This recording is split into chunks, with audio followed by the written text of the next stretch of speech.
বন্ধুরা, আজকে আপনাদের এমন একটি ঘটনার কথা বলবো যেটা শুনলে আপনারা অবাক হয়ে যাবেন এবং ভগবান শ্রীরামের প্রতি আপনাদের বিশ্বাস আরও বেড়ে যাবে।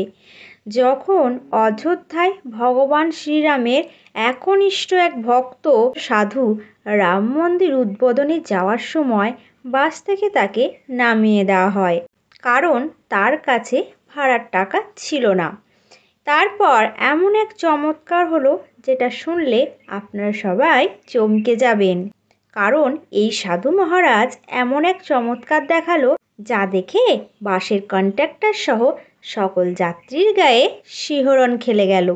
বলা হয়, মুঘলরা যখন রাম মন্দির ধ্বংস করতে গিয়েছিল তখন অসংখ্য সনাতনীদের হত্যা করা হয়েছিল। তাদের মধ্যে প্রায় 4,000 সাধু সন্তরা রক্ষা করতে গিয়েছিল এবং নিজেদের প্রাণ বলিদান দিয়েছিলেন। তাই অযোধ্যা ভূমিকে সাধু সন্তদের ভূমিও বলা হয়। তাই ওই ভূমিতে যখন রাম মন্দির নির্মাণ হচ্ছিল তখন সবচেয়ে বেশি খুশি এই সাধু সন্তরাই হয়েছিল। তারা অধীর আগ্রহে অপেক্ষা করেছিল কবে রামলালা তাঁবু থেকে বেরিয়ে নিজের ভোগ্য মন্দিরে বিরাজমান হবে। এবার 22শে জানুয়ারি রামলালার প্রাণ প্রতিষ্ঠা হয়। এই প্রতিষ্ঠা অনুষ্ঠানে সামিল হওয়ার জন্য যখন এলাহাবাদে একজন সিদ্ধ সাধক উত্তরপ্রদেশে এক বাসে করে রাম মন্দির উদ্বোধনে যাওয়ার জন্য অযোধ্যায় রওনা হলেন, তখন পথে এমন কিছু ঘটনা ঘটল তা দৈব চমৎকার ছাড়া আর কিছুই না। কী সেই চমৎকার যা অবাক করলো বাসে উপস্থিত সবাইকে? আজ এই ভিডিওটিতে সমস্তটাই জানতে পারবেন, তাই ভিডিওটি খুব মনোযোগ সহকারে দেখুন। আশা করি আপনারা এই ভিডিও থেকে সুন্দর একটা ঘটনা জানতে পারবেন। তাহলে চলুন শুরু করা যাক। বন্ধুরা, দীর্ঘ 497 বছর পর তাঁবু থেকে মন্দির প্রতিষ্ঠা হলো রামলালা। ওই দিনটি ছিল সমগ্র দেশবাসীর কাছে আনন্দের মুহূর্ত। প্রধানমন্ত্রী নরেন্দ্র মোদী দেশের বিভিন্ন প্রান্ত থেকে আসা সাধু সন্তদের উপস্থিতিতে রামলালার প্রাণ প্রতিষ্ঠা করেছিলেন। আর এই প্রতিষ্ঠানের অনুষ্ঠানে আসার জন্য এলাহাবাদের এক সাধক 21শে জানুয়ারির দিন বাসে করে অযোধ্যা যাওয়ার জন্য রওনা হন। যিনি খুব সিদ্ধ পুরুষ ছিলেন, তার গোটা জীবন ভগবান শ্রীরামের জন্য উৎসর্গ করেছিলেন। তাই রামলালার প্রাণ প্রতিষ্ঠায় তাকেও আমন্ত্রণ করা হয়। তিনি অযোধ্যা যাবার উদ্দেশ্যে উত্তরপ্রদেশে এক বাসে উঠে পড়েন, কিন্তু তার কাছে বাসের কোনো টিকিট ছিল না। বাস কন্ডাক্টরও জানতো যে ওই সাধকের কাছে কোনো টিকিট ছিল না। এরপর সেই বাস কন্ডাক্টর সাধু মহারাজকে নিয়ে যাত্রা শুরু করলো। তবে অর্ধেক রাস্তা চলে যাবার পর বাস কন্ডাক্টর সেই সাধুর কাছে টিকিট চাইতে গেল। তখন সেই সাধু হেসে বললেন, বাবা, আমার কাছে তো বাসের টিকিট নেই, তবে রামলালার প্রাণ প্রতিষ্ঠানের আমন্ত্রণপত্র আছে, তুমি চাইলে সেটি দেখতে পারো। আমি সেখানেই যাচ্ছি। আমার কাছে টিকিট কাটার জন্য টাকা নেই, তবে আমি তোমায় আশীর্বাদ করছি, তোমার জীবনে সুখ আসবে, তোমার রোজগার আরও বাড়বে।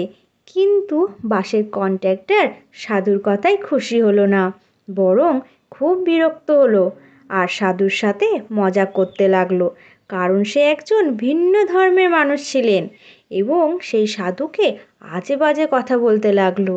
আর তারপর সেই সাধুটির হাত ধরে বাস থেকে নামিয়ে দিল এবং যেখানে তাকে নামিয়ে দেওয়া হয় সেই এলাকাটি ছিল ঘন জঙ্গলে ঘেরা।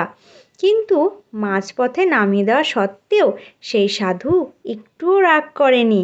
তিনি গিয়ে রাস্তায় পড়ে থাকা একটি পাথরের উপরে বসলো এবং রাম নাম জপ করতে লাগলো।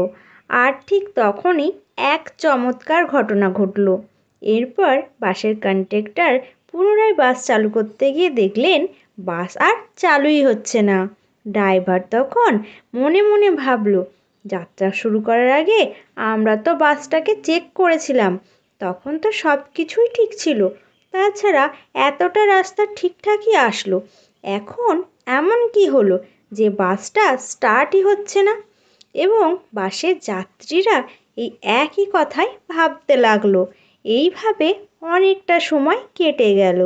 অনেক চেষ্টার পরেও বাসটি চালু হলো না।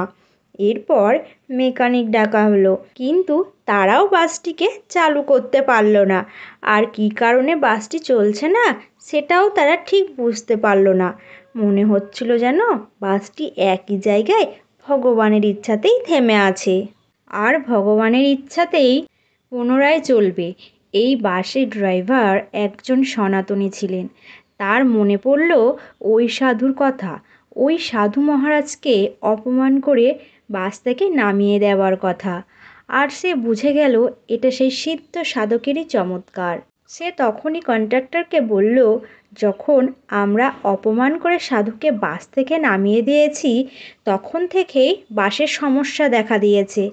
তুমি ওই সাধুর কাছে গিয়ে ক্ষমা চাও আর তাকে বাসে উঠতে অনুরোধ করো। এই কথা শুনে সেই কন্ডাক্টর তার দ্রুত বাস থেকে নেমে ঠিক সাধকের সামনে গিয়েই দাঁড়ালো। সেই সাধু তখন একটি পাথরের উপর বসে ভগবান শ্রীরামের নামে জপ করছিল। এরপর সেই কন্ডাক্টর সাধু মহারাজের পা ধরে ক্ষমা চাইতে লাগলো আর বলল, আমি আমার ভুল বুঝতে পেরেছি। বন্ধুরা, বলা হয় সিদ্ধ সাধকদের না সম্মানের মোহ আছে না অসম্মানের ভয় আছে। এরপর সেই সাধক মৃদু হেসে সেই কন্ডাক্টরকে ক্ষমা করে দিল। কিন্তু তিনি বাসে ওঠার আগে বাসের ড্রাইভার এবং কন্ডাক্টরকে একটি শর্ত বললেন। তার শর্ত ছিল, আজকের পর থেকে তোমাদের বাসে যদি কোনো সাধু ওঠে তাহলে তোমরা তার কাছ থেকে কোনো টাকা চাইবে না। তারা দুজনে সেই শর্ত মেনে নিল। সসম্মানে সাধুকে সেই সিটে বসালো যেখানে সেই সাধু বসেছিল। আর তারপর একটি চমৎকার ঘটল। যেই সাধু মহারাজ বাসে উঠল সেই বাসটি পুনরায় স্টার্ট হয়ে গেল। আর এই বিষয়ে সাক্ষী থাকলো পুরো বাস যাত্রী। এরপর প্রত্যেক যাত্রী সাধু মহারাজের পা ধরে আশীর্বাদ নিতে লাগলো, কারণ ততক্ষণে সবাই জেনে গেছেন ইনি কোনো সাধারণ সাধু নন। অবশেষে 22শে জানুয়ারি সবাই অযোধ্যার রাম মন্দিরে পৌঁছালেন এবং নিজের চোখে রামচন্দ্রের প্রাণ প্রতিষ্ঠা দেখলেন। বন্ধুরা, বিভিন্ন দেশ থেকে বিভিন্ন প্রান্ত থেকে বহু সাধু মহারাজ অযোধ্যায় পৌঁছেছিলেন, কারণ এই রাম মন্দিরের জন্যই সাধু পুরুষদের পূর্বপুরুষেরা প্রাণ ত্যাগ করেছিলেন। কিন্তু এই রাম মন্দির যে তৈরি করা হয়েছে তার সেবকদের প্রাণের বলিদান ও দিব্য সাধু সন্তদের বলিদানের প্রতীক বলে মনে করা হয়ে থাকে। বন্ধুরা, যেদিন থেকে রাম মন্দিরে কাজ শুরু হয়েছে আমরা বহু চমৎকার উপলব্ধি করতে পেরেছি। কখনো দলবদ্ধ বাদুড়ের উপস্থিতি, আবার কখনো শকুনের উপস্থিতি। কারণ শ্রীরামচন্দ্র হনুমানকে বর দিয়েছেন, কলিযুগে তুমি অনন্তকাল পর্যন্ত এই ধর্মে রক্ষা করবে এবং তুমি চিরজীবী হয়ে কলিযুগের শেষ পর্যন্তই রাজ করবে। শ্রীরামচন্দ্র হনুমানজির কাছ থেকে প্রতিশ্রুতি নেন যে তিনি আজীবন রাম মন্দির দেখাশোনা করবেন। বন্ধুরা, আজকে এই পর্যন্তই। ভিডিওটি কেমন লাগলো কমেন্ট করে জানাবেন।